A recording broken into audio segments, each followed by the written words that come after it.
مكونات العجة: بيض، بصل، جبنة، لانشون، بطاطس، زيتون، فلفل اخضر، كزبرة خضراء، معلقتين دقيق، معلقة بيكنج باودر.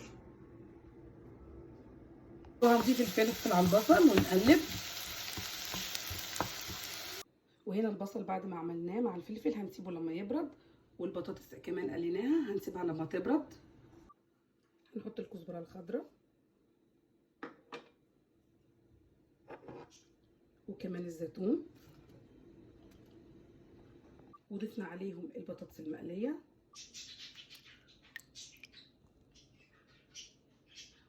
وبعدين نضيف الدقيق بتاعنا ومعلقة البيكنج باودر،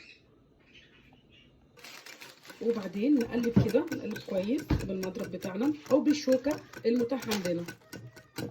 وده شكلها بعد ما قلبناها كويس. وهحطها كده في الصينية بتاعتي، وبعدين هنحط الجبنة بتاعتنا، وده شكلها النهائي. وبعدين هدخلها الفرن، وده شكلها بعد ما استوت.